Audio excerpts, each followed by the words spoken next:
తాకట్టులో ఉన్న గోల్డ్ విడిపించి ఈ రోజు ఆన్లైన్ ధరకే కొనబడును. Contact number 6304853377.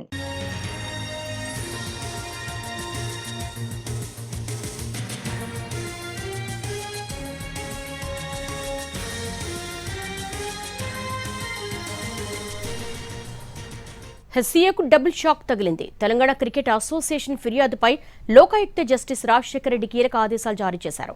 హెస్సీఏపై వచ్చిన ఆరోపణలపై 4 వారాల్లో విచారణ పూర్తి చేసి నివేదిక సమర్పించాలని సిఐడిని ఆదేశించింది.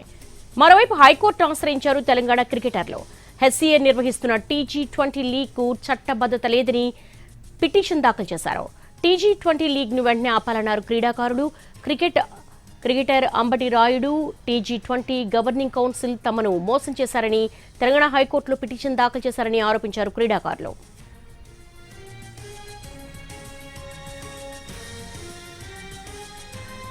హెస్సీఏకు డబుల్ షాక్ తగిలింది. దీనికి సంబంధించి మోర్ డీటెయిల్స్ మా ప్రతినిధి రవిరెడ్డి తెలుసుకుందాం. రవి,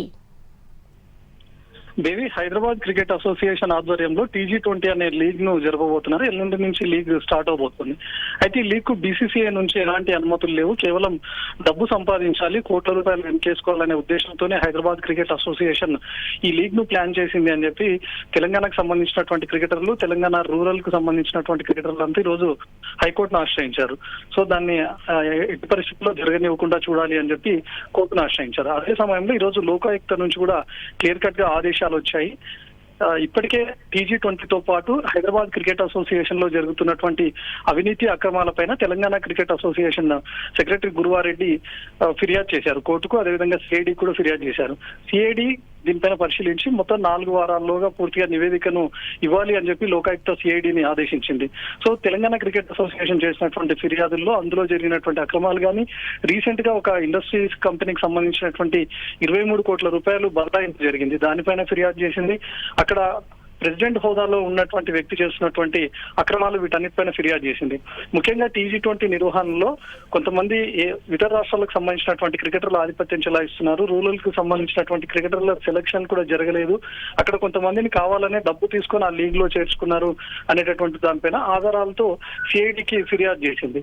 అదేవిధంగా హైదరాబాద్ జిహెచ్ఎంసీ పరిధిలో ఉన్నటువంటి 18 క్రికెట్ క్లబ్లను కూడా వీళ్ళు అక్రమంగా కొనుగోలు చేశారని, ఇలా టీసీఏ చేసినటువంటి పలు ఫిర్యాదులపైన పూర్తిగా సమగ్ర విచారణ జరిపి 4 వారాల్లోగా పూర్తి స్థాయి నివేదికను అందించాలి అని చెప్పి సిఐడికి లోకాయుక్త ఫిర్యాదు చేసింది.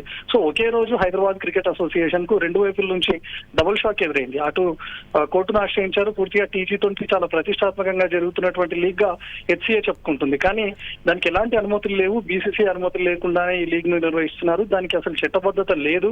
ఈ లీగ్ ను వెంటనే ఆపాలని చెప్పి క్రికెట్ సంఘాలు, అదేవిధంగా గ్రామీణ ప్రాంతాలకు సంబంధించినటువంటి క్రికెటర్లు కోర్టును ఆశ్రయించారు. అదేవిధంగా లోకాయుక్త కూడా అటు సిఐడికి ఆదేశాలు ఇవ్వడం హెచ్సీఏకు ఒక పెద్ద ఎదురుదెబ్బగా చెప్పుకోవచ్చు. దేవి, హెచ్సీఏ తదుపరి స్టెప్ ఎలా ఉండబోతోంది?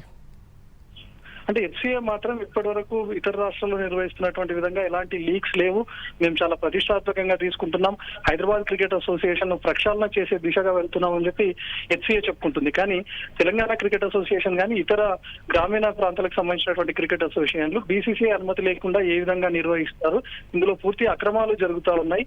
ముఖ్యంగా గ్రామీణ ప్రాంతాలకు సంబంధించి కానీ తెలంగాణ రాష్ట్ర వ్యాప్తంగా ఉన్న అన్ని జిల్లాలకు సంబంధించినటువంటి క్రికెటర్లను దీంట్లో ఎవరిని చేర్చుకోలేదు. కేవలం హెచ్సీఏలో ఉన్నటువంటి మెంబర్స్ కానీ వాళ్ళ కుటుంబ సభ్యులకు సంబంధించినటువంటి పిల్లలను అందులోకి తీసుకొని ఆడిపిస్తున్నారు అనేది ప్రధానమైనటువంటి వాదన. Okay Ravi, thank you.